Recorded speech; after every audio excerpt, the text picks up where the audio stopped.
اس میں سیکھے خواتین دین کے، کیا خوب ہے یہ سلسلہ دین اور خواتین اعوذ باللہ من الشیطان الرجیم، بسم اللہ الرحمن الرحیم، الحمد للہ الذی ہدانا لہذا وما کننا لنہتدی لولا ان ہدانا اللہ، اللہم صلی علی سیدنا ومولانا محمد عدد ما فی علم اللہ صلاۃ دائمۃ بدوام ملک اللہ۔ السلام علیکم ورحمۃ اللہ وبرکاتہ۔ جناب، خواتین کی دینی تربیت اور اصلاح کے تعلق سے ARYQ-TV کی یہ ایمان افروز کاوش ہے جس کا سرنامہ ہے دین اور خواتین، اور کوشش یہی ہے اور اسی عزم کے ساتھ ہر بدھ اور جمعرات کو پاکستانی وقت کے مطابق کم و بیش 5 بجے ARYQ-TV کی اسکرین کی وساطت سے آپ کے گھروں تک بیسیکلی صنف نازک ہماری بہنیں، ہماری مائیں اور وہ خواتین جو کہ اپنے گھروں کی بنیاد ہیں، اکائی ہیں، basic unit of the family ہیں، اساس ہیں، انہیں سکھانا ہے دین، وہ دین سیکھیں اور پھر دین کو اپنے متعلقین میں منتقل کریں، یہ ہمارا عزم ہے۔ آج ہم کیا بات کر رہے ہیں جناب؟ تو ماشاء اللہ ثم ماشاء اللہ، قرآن مجید، فرقان حمید، برہان رشید، کلام الملک ملک الکلام، جناب سب نے پڑھا، بار بار پڑھا، دل نہ بھرا۔ یہ وہ کتاب ہے کہ جو سراسر خیر ہی ہے اور اس کے ہر حرف کے بدلے 10 نیکیاں ہیں۔ اللہ تبارک و تعالی کہ یہاں قابل رشک ہے وہ، اور سمجھ لیجئے کہ خیریت کا مدار بھی یہی ہے کہ انسان قرآن سیکھے، سکھائے، خیرکم من تعلم القرآن وعلمہ کی روشنی میں، اور وہ بہترین شخص ہے کہ جسے اللہ نے توفیق دی کہ اس نے قرآن سیکھا اور پھر اسے سکھایا۔ تو جناب آج ہم قرآن کی تلاوت کے تعلق سے کلام کرنے کی سعادت حاصل کر رہے ہیں۔ اللہ تبارک و تعالیٰ کے پیارے بندے یاد رکھیے قرآن و سنت کے نور سے منور ہوتے ہیں، تو جو قرآن سیکھے پھر کوشش کیجئے کہ ڈیلی بیسس پہ ترجیحی بنیادوں پہ آپ نے قرآن کریم کی تلاوت کرنی ہے۔ آج جو مہمان میرے ساتھ آن دی سیٹ موجود ہیں، میری بہنیں عالمات، عالمہ صوبیہ شاکر اور عالمہ صدف پروین، وہ دونوں تلاوت قرآن مجید کے فضائل اور اس کی اہمیت کے باب میں کلام کریں گی۔ سلام عرض کرتی ہوں، السلام علیکم ورحمۃ اللہ۔ وعلیکم السلام ورحمۃ اللہ وبرکاتہ۔ کیسی ہیں آپ دونوں؟ الحمدللہ رب العالمین۔ ماشاء اللہ، اللہ تبارک و تعالیٰ آپ دونوں کو سلامت رکھے۔ اور آج بہت پیارا موضوع ہے، ہم بات کر رہے ہیں تلاوت قرآن کے حوالے سے، اور ایمان لانے کے بعد قرآن کا یہ سب سے پہلا حق ہے کہ اس کی بہترین طریقے سے تلاوت کی جائے اور تجوید کے ساتھ، مخارج کے ساتھ۔ آج اس حوالے سے بھی ہم کلام کریں گے۔ جناب ہماری خوش نصیبی ہے کہ علامہ حافظ احمد یوسف صاحب آج بھی آن بی پر براہ راست ہماری رہنمائی کر رہے ہیں۔ سلام عرض کرتی ہوں، السلام علیکم ورحمۃ اللہ وبرکاتہ۔ وعلیکم السلام ورحمۃ اللہ وبرکاتہ۔ مزاج گرامی؟ الحمدللہ ماشاء اللہ، اللہ تبارک و تعالیٰ سلامت رکھے۔ اجازت ہو تو شروع کروں پروگرام؟ جی جزاکم اللہ۔ قرآن مجید کی عظمت و فضیلت کے باب میں کلام کیجیے۔ اعوذ باللہ من الشیطان الرجیم، بسم اللہ الرحمن الرحیم۔ سب سے زیادہ بڑھ کر اور بہتر اور افضل فضیلت اور عظمت قرآن کی یہی ہے کہ یہ اللہ رب العزت کا کلام ہے، اسے اللہ تبارک و تعالیٰ سے نسبت حاصل ہے۔ پھر جن پر یہ کلام نازل کیا گیا وہ تمام انبیاء علیہم السلام میں سب سے افضل اور سب سے برتر ہیں، یعنی ہمارے نبی صلی اللہ علیہ وآلہ وسلم۔ سرکار صلی اللہ علیہ وآلہ وسلم کی بارگاہ تک اس قرآن عظیم کو لانے کی ذمہ داری جس عظیم فرشتے کو حاصل ہے وہ حضرت جبرائیل علیہ السلام ہے۔ اسی طرح سے قرآن کریم کو اگر ہم دیکھیں تو ہر پہلو سے یہ سراپا معجزہ ہی ہمیں نظر آتا ہے، جیسے کہ قرآن کریم میں اللہ تبارک و تعالیٰ نے خود فرمایا کہ اس جیسا کلام لانا محال ہے، کوئی لا ہی نہیں سکتا۔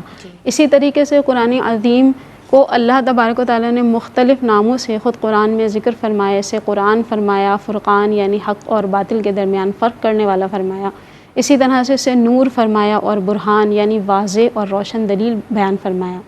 اس کے مضامین کی بات کی جائے تو اس کے مضامین انتہائی دل فریب اور دلاویز ہیں، اور ان کے اندر معانی اور مفاہیم کا ایک بحر بے کراں ہے، اور اس سے علم والے اور ایمان والے کبھی بھی سیراب نہیں ہوتے۔ اسی طریقے سے قرآن کریم کو اگر ہم دیکھیں تو قرآن کریم میں اللہ تبارک و تعالیٰ نے غور و تفکر کرنے کی دعوت بھی ہمیں دی ہے۔ اگر اس میں غور و تفکر کیا جائے تو نہ صرف یہ کہ اس سے ہماری دنیاوی ترقی ہوتی ہے، بلکہ آخرت میں بھی ہمیں اس میں اجر و ثواب اخروی اعتبار سے بھی حاصل ہوتا ہے۔ قرآن کریم کو اگر دیکھا جائے تو اس جیسی کوئی کتاب لانا ممکن نہیں ہے، اور ساتھ ہی یہ بھی کہ اس کی حفاظت کی ذمہ داری خود رب کریم نے لی ہے۔ اللہ تبارک و تعالیٰ فرماتا ہے اِنَّا نَحْنُ نَزَّلْنَا الذِّكْرَ وَإِنَّا لَهُ لَحَافِظُونَ، کہ بے شک ہم ہی نے یہ ذکر یعنی قرآن نازل فرمایا اور ہم ہی اس کی حفاظت کرنے والے ہیں۔ اسی طرح قرآن کے جس وصف کو دیکھیں، عظمت قرآن بالکل واضح اور روشن ہمیں نظر آتی ہے۔ ضرورت اس امر کی ہے کہ ہم اپنی زندگی میں قرآن کو نافذ کریں، نزول قرآن کا مقصد ہم جانیں اور اس کے تقاضے کے مطابق عمل کریں، یعنی ہم قرآن کے ساتھ ایک اپنا لگاؤ پیدا کریں، اسے پڑھیں، سوچیں، سمجھیں، تفکر کریں، اور اسی طریقے سے ہم اپنی زندگی میں اس کو نافذ کریں، اپنی ذات پہ اس کا نفاذ کریں، تو یہ ہمارے لیے بہت زیادہ سعادت اور ابدی اور اخروی انعامات کے اعتبار سے بہترین ایک اللہ تبارک و تعالیٰ کا تحفہ ہے۔ سبحان اللہ، بے شک۔ اور ہر سطح پہ ہم یہ بات کر سکتے ہیں کہ اگر انفرادی طور پہ بات کریں تب بھی یہ نور ہے، اور اگر اجتماعی سطح پہ بات کریں تو نور علی نور ہے۔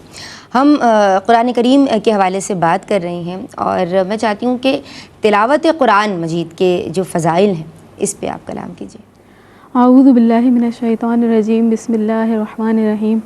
قرآن کریم اللہ رب العزت کا کلام ہے جس میں شک کی کوئی گنجائش نہیں۔ اللہ تبارک و تعالیٰ نے اس کی حفاظت کا ذمہ خود اپنے ذمہ کرم پر لیا ہے، اور یہ ایک ایسی کتاب ہے جو تا قیامت آنے والوں کے لیے سر چشمہ ہدایت ہے، جنت کی راہ ہموار کرنے والی کتاب ہے۔ اللہ تبارک و تعالیٰ کے آخری نبی صلی اللہ علیہ وآلہ وسلم کی حدیث مبارکہ حضرت عثمان غنی رضی اللہ تعالیٰ عنہ اس کے راوی ہیں کہ آپ صلی اللہ علیہ وسلم نے ارشاد فرمایا، خیرکم من تعلم القرآن وعلمہ، کہ تم میں سب سے بہتر شخص وہ ہے جس نے قرآن کریم سیکھا اور سکھایا، یعنی اس کی تعلیم دی۔ اسی طرح ایک روایت میں آتا ہے، حضرت ابو سعید خدری رضی اللہ تعالیٰ عنہ اس کے راوی ہیں، وہ فرماتے ہیں نبی کریم صلی اللہ علیہ وآلہ وسلم نے ارشاد فرمایا کہ اللہ رب العزت ارشاد فرماتا ہے کہ جسے قرآن مجید کی مشغولیت کی وجہ سے ذکر کرنے کی اور دعا مانگنے کی فرصت نہیں ملتی تو میں اسے سب مانگنے والوں سے بڑھ کر عطا فرماتا ہوں، اور کلام اللہ کی فضیلت تمام کلاموں پر ایسی ہے جیسے خود اللہ تبارک و تعالیٰ کی فضیلت تمام مخلوقات پر ہے۔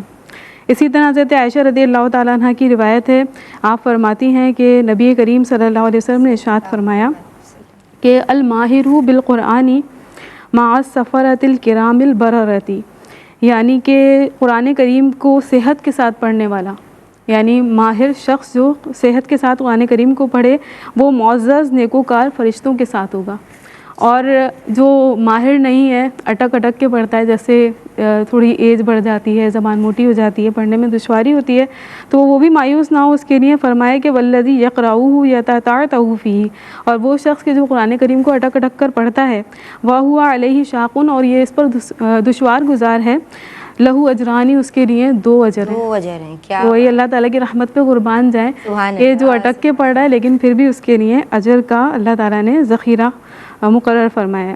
اسی طرح نبی اکرم صلی اللہ علیہ وسلم نے یہ بھی فرمایا کہ قیامت کے دن صاحب قرآن سے کہا جائے گا کہ قرآن کریم کو تم پڑھتے جاؤ اور جنت کے درجوں میں چڑھتے جاؤ، اور اسی طرح پڑھو ٹھہر ٹھہر کے، جیسے کہ تم دنیا میں تلاوت کیا کرتے جو جتنا چاہتا ہے اپنے درجے بڑھا لے۔ جی بے شک، یعنی وہ جتنا چاہے اس درجے کو بڑھا لے تو وہ پڑھتا جائے گا اور جنت کے درجوں میں چڑھتا جائے گا۔ اور آپ صلی اللہ علیہ وسلم نے فرمایا کہ اس کا جو مرتبہ وہی ہے کہ جہاں پر وہ آخری آیت پڑھے۔ تو کہاں اختتام ہوگا، قرآن کریم کی اتنی بے شمار آیت کریمہ ہیں، تو سوچا جا سکتا ہے کہ اس کی کتنی فضیلت ہے۔ اسی طرح ایک مقام پر آپ صلی اللہ علیہ وسلم نے فرمایا کہ جو شخص کتاب اللہ کا ایک حرف پڑھے اس کے لیے 1 نیکی ہے، اور 1 نیکی کا بدلہ 10 نیکی کے برابر ہے۔ میں نہیں کہتا کہ الف لام میم ایک حرف ہے، بلکہ الف ایک حرف ہے، لام ایک حرف ہے اور میم ایک حرف ہے۔ سبحان اللہ، گویا کہ جو الف لام میم ہی پڑھے تو اسے کم سے کم 30 نیکیاں تو ملیں گی۔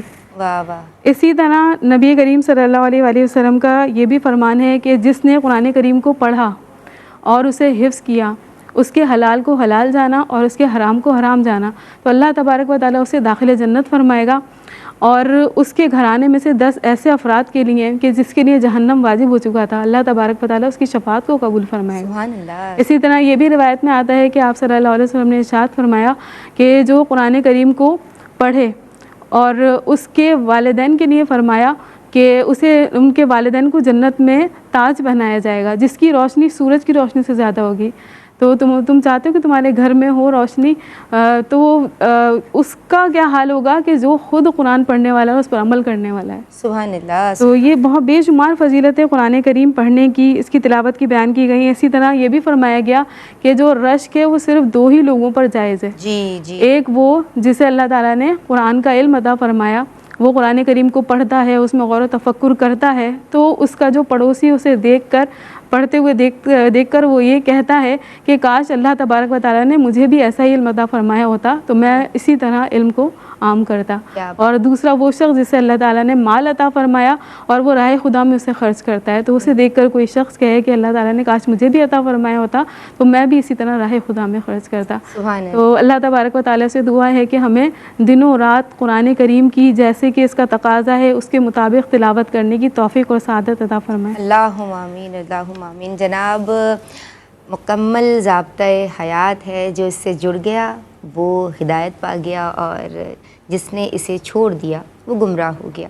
درود پڑھتے رہیے، حاضر ہوتے ہیں اس بریک کے بعد۔ اللہم صلی علی بسم اللہ الرحمن الرحیم۔ السلام علیکم ورحمۃ اللہ۔ جناب، آپ دیکھ رہے ہیں دین اور خواتین اس ذرائع ناچیز کے ساتھ تلاوت قرآن مجید کے فضائل اور احکام کے تعلق سے آج ہم کلام کر رہے ہیں۔ بریک سے قبل عالمات ہماری رہنمائی کر رہی تھیں، اور اب میں علامہ احمد صاحب کی سمت بڑھ رہی ہوں، اور میں چاہتی ہوں کہ آپ قرآن مجید کی فضیلت و اہمیت اور تلاوت قرآن مجید کی اہمیت کے حوالے سے کلام کیجیے۔ جی، بسم اللہ الرحمن الرحیم۔ اللہم صلی وسلم وبارک علیہ۔ اللہ تعالیٰ قرآن پاک میں ارشاد فرماتا ہے ذالک الکتاب لا ریب فیہ۔ دنیا کی کوئی بھی کتاب اٹھائیں، اسے کھولیں، اسے پڑھنا اسٹارٹ کریں تو وہاں آتھر یہ بات مینشن کرتا ہے کہ کوئی بھی غلطی ہو، کوئی بھی مسٹیک کو آپ ہمیں بتائیں، شکریہ کا موقع دیں، لیکن قرآن وہ عظیم کتاب ہے کہ جس کی ابتدا میں ہی اللہ تبارک و تعالیٰ نے یہ فرما دیا کہ اس میں غلطی تو دور، لا ریب فیہ، شک کی بھی کوئی گنجائش نہیں۔ پھر آگے چلیں تو اسی سورہ بقرہ میں کچھ آیات بعد اللہ تبارک و تعالیٰ نے یہ بھی فرمایا کہ اے کفار، اگر تم یہ سمجھتے ہو کہ قرآن جو ہے وہ اللہ کا کلام نہیں ہے تو پھر ٹھیک ہے، تم اس کی مثل کوئی ایک صورت لے آؤ، ایک چھوٹی سی صورت اس کی مثل لے آؤ۔ تو قرآن یہ اللہ تبارک و تعالیٰ کا معجزہ ہے، بے مثل و بے مثال کتاب ہے، لا ریب کتاب ہے، اور اس کی عظمت، اس کی فضیلت کے کیا کہنے کہ تمام آسمانی کتابوں میں سب سے عظیم کتاب ہے۔ سب سے افضل نبی پر یہ کتاب نازل ہوئی، جس مہینے میں یہ کتاب نازل ہوئی وہ مہینہ سب سے افضل قرار پایا، جس رات یہ کتاب نازل ہوئی وہ رات سب سے افضل رات قرار پائی، اور پھر جو شخص اس کی تعلیم میں مشغول ہو جائے تو نبی کریم علیہ السلام نے فرمایا خیرکم من تعلم القرآن وعلمہ، کہ جو قرآن سیکھے سکھائے وہ تم میں سب سے بہترین ہے۔ تو جو چیز قرآن سے جڑ گئی، جس کو قرآن سے نسبت ہو گئی، وہ چیز بھی عظیم ہو گئی۔ تو اسی سے ہم اندازہ کر سکتے ہیں کہ قرآن کتنی عظمت والی کتاب ہے۔ پھر ہم دیکھیں کہ نبی کریم علیہ الصلاۃ والسلام یہ بھی فرما رہے ہیں کہ میں تم میں 2 چیزیں چھوڑ کے جا رہا ہوں، اگر تم انہیں تھام لوگے تو گمراہ نہیں ہوگے، اور ان میں سے ایک چیز کیا ہے؟ اللہ کی کتاب، اللہ کا کلام۔ تو قرآن کی عظمت اور قرآن کی فضیلت اس سے بڑھ کر اور کیا ہوگی کہ یہ انسانوں کی ہدایت کے لیے جو ہے وہ ایک کلام اللہ تبارک و تعالیٰ نے نازل فرمایا ہے، جیسے قرآن نے خود بھی بار بار بیان کیا، ہدی للناس، ہدی للمتقین، ذکر للعالمین، کہ ایک کتاب یہ قرآن متقین کے لیے ہدایت ہے، لوگوں کے لیے ہدایت ہے، تمام جہان والوں کے لیے یہ کتاب اللہ تبارک و تعالیٰ کی طرف سے ہدایت ہے۔ اور پھر فتنوں کے دور میں جو چیز کام آئے گی وہ کام یہی کتاب آئے گی، یہی کلام اللہ آئے گا۔ حضرت علی رضی اللہ تعالیٰ عنہ سے روایت ہے، آپ فرماتے ہیں فتکون فتنۃ ستکون فتنۃ، نبی کریم علیہ السلام نے فرمایا کہ عنقریب فتنے برپا ہوں گے۔ تو حضرت علی نے عرض کی مل مخرج منھا یا رسول اللہ صلی اللہ علیہ وآلہ وسلم، کہ ان سے نکلنے کا، ان فتنوں سے بچنے کا راستہ کیا ہوگا؟ تو نبی کریم علیہ السلام نے فرمایا کتاب اللہ، کہ فتنوں سے اگر بچنا چاہتے ہو تو کتاب اللہ کو تھام لو۔ تو یہ کتاب ہمیں ہدایت کی طرف گامزن کرتی ہے۔ جہاں تک رہا تعلق اس کتاب کی تلاوت کا، تو دیکھیں قرآن پاک کو سمجھنا یہ بہت اہم ہے اور یہی مقصود ہے اس کتاب کا۔ لیکن تلاوت بھی کوئی معمولی شے نہیں ہے، تلاوت کو بھی کوئی ہلکا نہ جانے۔ تلاوت بھی عند الشرع مطلوب ہے، یعنی شرع نے ہمیں حکم دیا ہے کہ ہم قرآن پاک کی تلاوت کا باقاعدہ اہتمام کریں۔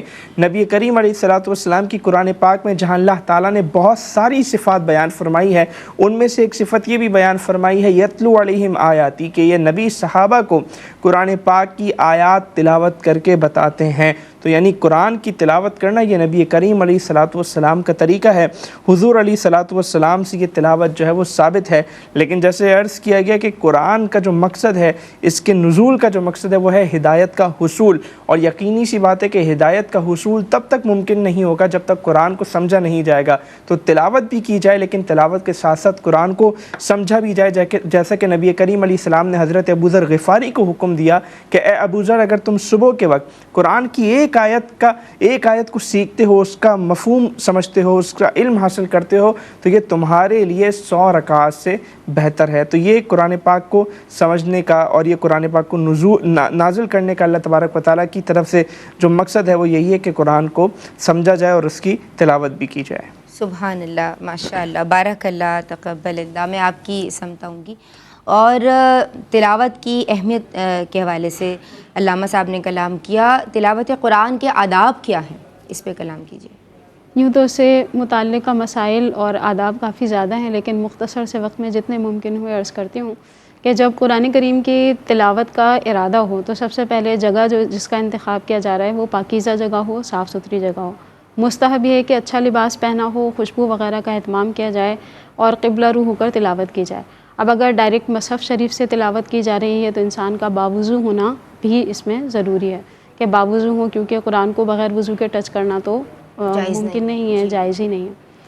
اسی طریقے سے جب قرآن عظیم کی تلاوت کی جا رہی ہو تو کوشش یہ کی جائے کہ اچھی آواز کے ساتھ، اچھے انداز کے ساتھ قرآن کو پڑھا جائے۔ اگر کسی کی آواز اچھی نہیں ہے تو اچھی آواز اپنی بنانے کی کوشش کرے، لیکن اس میں اس بات کا خیال رکھنا ہوگا کہ یہ بالکل کسی گانے وغیرہ کی طرز کے مشابہ نہ ہو، کہ ایسا نہ لگے سننے والے کو کہ معاذ اللہ کچھ گایا جا رہا ہے، کیونکہ اس طرح سے تلاوت کرنا صحیح نہیں ہے۔ اور اس طرح تلاوت کرنے میں سب سے زیادہ مسائل یہ پیدا ہوتے ہیں کہ لحن پایا جاتا ہے۔ لحن یعنی کہ غلطی پائی جاتی ہے، جہاں پر کھینچنا ہوتا ہے وہاں کھینچا نہیں جاتا، مدات وغیرہ کا جیسے خیال نہیں رکھا جاتا۔ اسی طرح سے مخارج کا خیال رکھا جائے، کیونکہ جب حرف کی پروننسیشن بدلتی ہے تو کیا ہوتا ہے کہ اس کے میننگ بھی چینج ہو جاتے ہیں، یعنی کہ تجوید کے جو قواعد ہیں ان کی رعایت کی جائے۔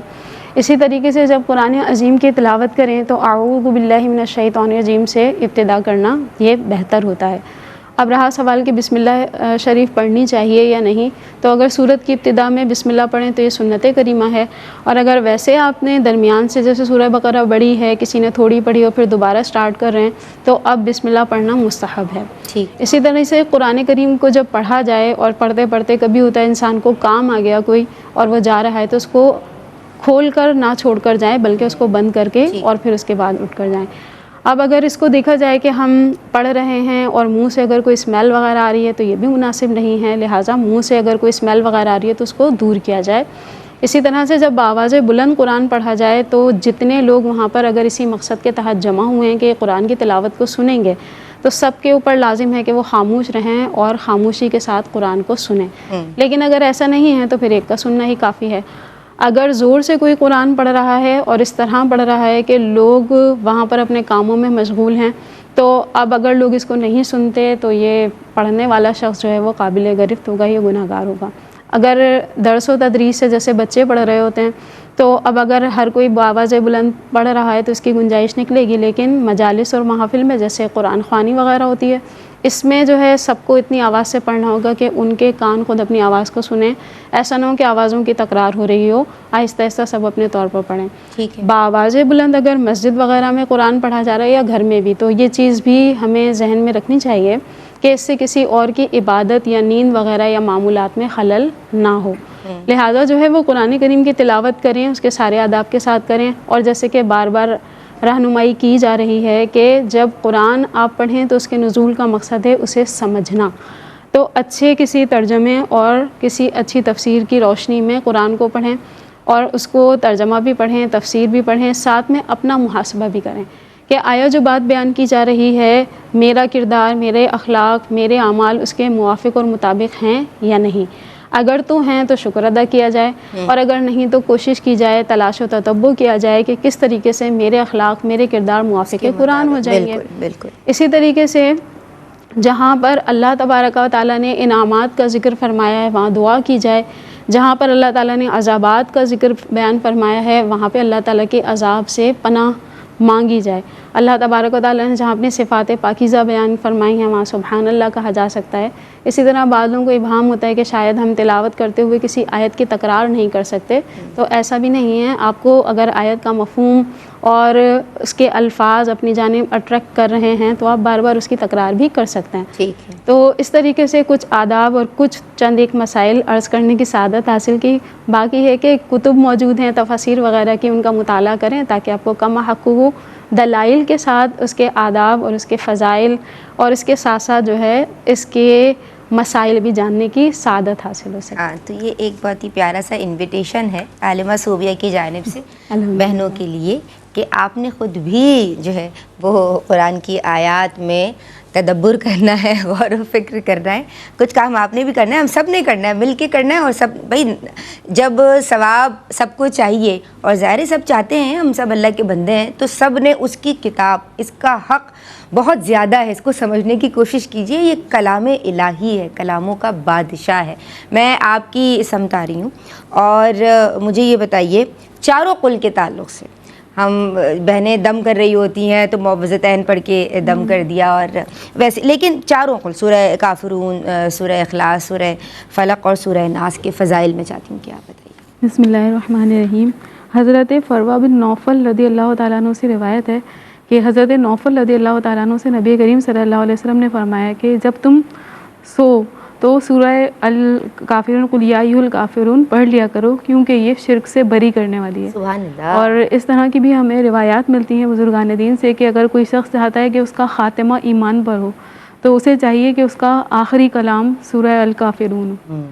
اور حضرت سعد بن ابی وقاص رضی اللہ تعالیٰ عنہ سے روایت ہے نبی کریم صلی اللہ علیہ وآلہ وسلم نے ارشاد فرمایا کہ جس شخص نے سورہ الکافرون پڑھی قل یا ایھا الکافرون تو گویا اس نے 1/4 قرآن پاک کی تلاوت کی. سبحان اللہ. اور سورہ اخلاص سے متعلق حضرت انس بن مالک رضی اللہ تعالیٰ عنہ کی روایت ہے کہ ایک شخص نے نبی کریم صلی اللہ علیہ وسلم کی بارگاہ میں آ کر عرض کی کہ مجھے اس سورہ سے محبت ہے، تو آپ صلی اللہ علیہ وسلم نے ارشاد فرمایا کہ اس کی محبت تجھے جنت میں داخل کر دے گی. سبحان اللہ. اسی طرح حضرت عائشہ رضی اللہ تعالیٰ عنہ کی روایت ہے کہ نبی کریم صلی اللہ علیہ وآلہ وسلم نے ایک شخص کو ایک لشکر میں روانہ فرمایا، تو وہاں پر ان کا یہ معمول تھا کہ جب وہ لوگوں کی جماعت کرواتے تو سورہ فاتحہ اور سورت پڑھنے کے بعد سورہ اخلاص کی تلاوت کرتے. جب واپسی ہوئی تو لوگوں نے یہ تمام احوال نبی کریم صلی اللہ علیہ وسلم کی خدمت میں پیش کیا، تو آپ نے فرمایا کہ تم ان سے پوچھو کہ ویسا کیوں کر دیں. جب ان سے پوچھا گیا تو انہوں نے یہ عرض کی کہ یہ جو سورہ اخلاص ہے اس میں اللہ تبارک و تعالیٰ یعنی رحمان کی صفت ہے اور مجھے یہ پسند ہے کہ میں اس کی تلاوت کروں. تو آپ صلی اللہ علیہ وسلم نے فرمایا کہ ان سے کہہ دو کہ اللہ تبارک و تعالیٰ تم سے محبت فرماتا ہے. سبحان اللہ. تو اسی طرح جو سورہ اخلاص ہے اس کی جب ہم ایک مرتبہ تلاوت کرتے ہیں تو یہ 1/3 قرآن کے برابر ہے، اور جو کوئی اسے 3 مرتبہ پڑھے تو گویا کہ اس نے پورا قرآن پڑھا، یہ اس کی فضیلت میں آتا ہے. اسی طرح جو معوذتین ہیں سورہ فلق اور سورہ ناس، جی اس کے بارے میں حضرت عابس جوہنی رضی اللہ تعالیٰ عنہ کی روایت ہے کہ نبی کریم صلی اللہ علیہ وسلم نے ارشاد فرمایا کہ میں تمہیں وہ کلمات نہ بتاؤں کہ جو شریر جنات اور نظر بد سے اللہ تعالیٰ کی پناہ طلب کرنے میں سب سے افضل ہیں.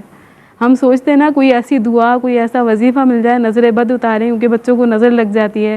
اسی طرح جنات وغیرہ کی جو شرارتیں ہیں اس کا شکار ہو جاتے ہیں. تو اس سے بچنے کا وظیفہ نبی کریم صلی اللہ علیہ وسلم نے ارشاد فرمایا جب وہ صحابی سے آپ نے یہ فرمایا کہ یہ جو معوذتین ہیں یہ اللہ تعالیٰ کی پناہ طلب کرنے میں سب سے افضل ہیں.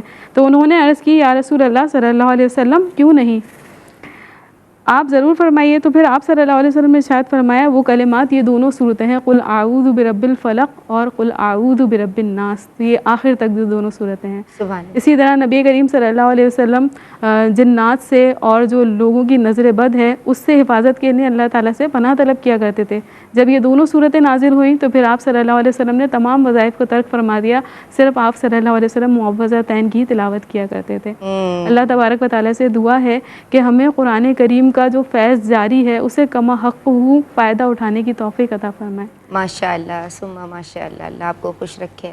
اور ایک بریک لے رہے ہیں، اپنی زبانوں کو درود پاک سے تیر رکھیے. اللہم صلی. بسم اللہ الرحمن الرحیم. السلام علیکم ورحمۃ اللہ. جناب بات ہو رہی ہے قرآن مجید فرقان حمید کے فضائل اور اس کی برکات کے تعلق سے. اس کا ہر حرف جو ہے وہ برکات کا خزینہ ہے، گنجینہ ہے. اور کوشش یہی کرنی ہے کہ بہنوں نے خود بھی قرآن کریم کی تلاوت کرنی ہے. جب آپ، کیونکہ آپ جو ہیں وہ بیسک یونٹ ہیں اپنے گھر کی، اور ظاہر بڑی ہیں، آپ ایک ماں ہیں، آپ ایک بیٹی ہیں، آپ ایک گھر کی بہو ہیں، اور ہو سکتا ہے کہ کہیں پہ آپ ہیڈ بھی ہیں. تو جب آپ خود تلاوت کر رہی ہیں اور آپ کو تلاوت کرتے ہوئے آپ کے بچوں کی، آپ کے چھوٹوں کی، آپ کے زیر اثر زیر تربیت لوگوں کی جانب سے دیکھا جا رہا ہے، تو وہ کہنے سے زیادہ جو دیکھنے سے سیکھتے ہیں نا جی، وہ دیر پا رہتا ہے. تو آج ہم تلاوت قرآن کے تعلق سے بات کر رہے ہیں اور یہی میسج بھی دے رہے ہیں. میں علامہ صاحب آپ کی سمت آؤں گی اور آپ اس باب میں کلام کیجیے. جی بسم اللہ الرحمن الرحیم. تلاوت قرآن کے آداب پر کچھ گفتگو ہوئی، میں اس میں ایک دو چیزیں ایڈ کرنا چاہوں گا.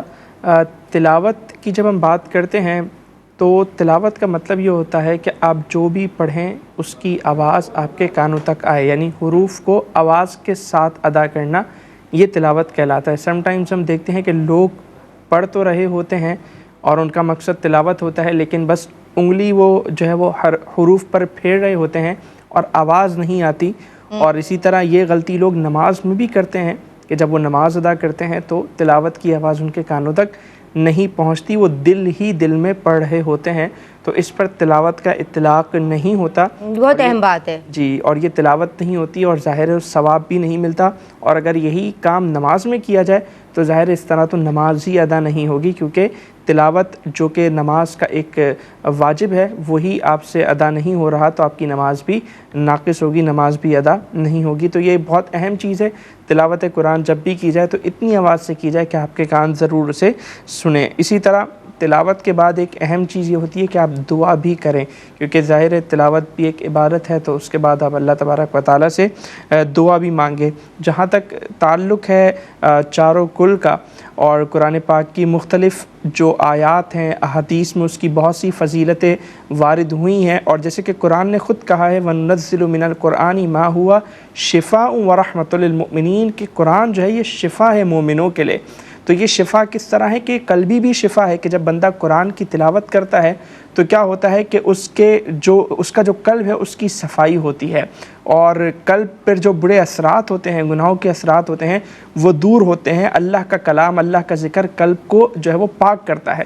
اور اسی طرح یہ ظاہری شفا بھی ہے. تو جیسے معوذتین کے بارے میں ہے کہ نبی کریم علیہ الصلاۃ والسلام اسے پڑھا کرتے تھے، اور نبی کریم علیہ الصلاۃ والسلام کی روٹین تھی کہ ڈیلی آپ رات کو سوتے وقت 3 ٹائمز یہ عمل کرتے کہ آپ معوذتین پڑھتے اور اپنے ہاتھوں پر پھونک مارتے، اور آپ اپنے جسم پر ہاتھوں کو پھیرتے جہاں تک ہاتھ پہنچتے، اور آپ چہرے سے اور سر سے جو ہے ابتدا کرتے. تو یہ نبی کریم علیہ السلام کی ڈیلی روٹین تھی. تو آج پریشانی ہوتی ہے، مصیبت ہوتی ہے، ہم سوچتے ہیں کہ جی کسی نے نظر لگا دی، کہیں سے جادو ہو رہا ہے، یہ فکر لاحق ہوتی ہے، کسی پر شک کرتے ہیں، کسی کے بارے میں بدگمان ہوتے ہیں.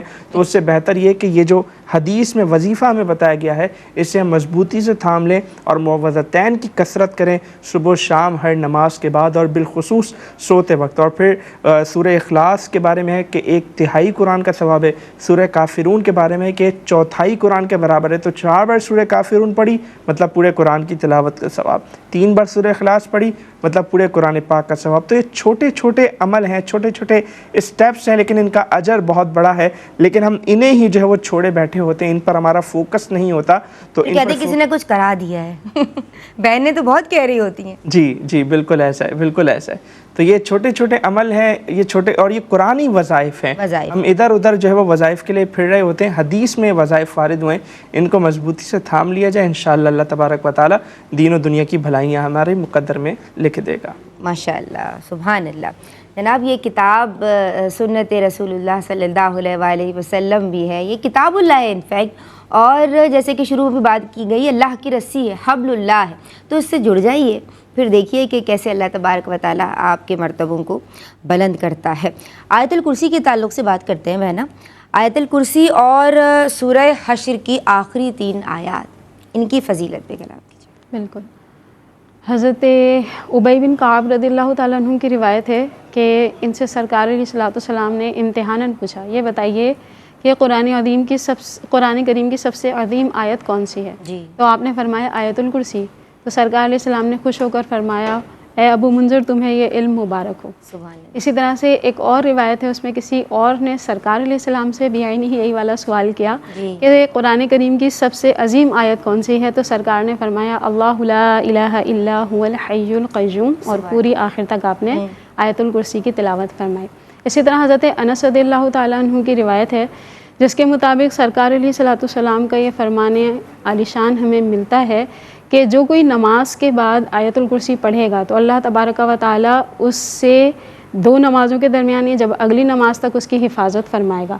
پھر سرکار علیہ السلام نے بیان فرمایا کہ اس کی حفاظت صرف نبی کرتا ہے، یا صدیق کرتے ہیں، یا شہید کرتے ہیں۔ اس کے بعد ایک اور روایت ہے جس میں نبی کریم علیہ الصلوۃ والسلام نے اس بات کو بیان فرمایا کہ جو ہر نماز کے بعد آیت الکرسی پڑھے گا اس کے اور جنت کے درمیان صرف موت رکاوٹ ہے، یعنی مرتے ہی داخل جنت ہوگا۔ سبحان اللہ۔ اسی طریقے سے حضرت ابو ہریرہ رضی اللہ تعالیٰ عنہ کی مشہور روایت ہے کافی طویل کہ جب سرکار علیہ السلام نے صدقہ فطر کی حفاظت پر آپ کو مامور کیا تھا تو شیطان جو ہے وہ 3 راتوں تک مسلسل ایک شخص کی صورت میں آپ کے پاس آیا تھا، ہر رات جو ہے وہ ہیلا بہانہ کرتا اور نکل جاتا۔ تیسری رات آپ نے اسے کہا کہ نہیں آج تو کچھ بھی ہو میں تمہیں سرکار کی بارگاہ میں لے کر ہی چلوں گا۔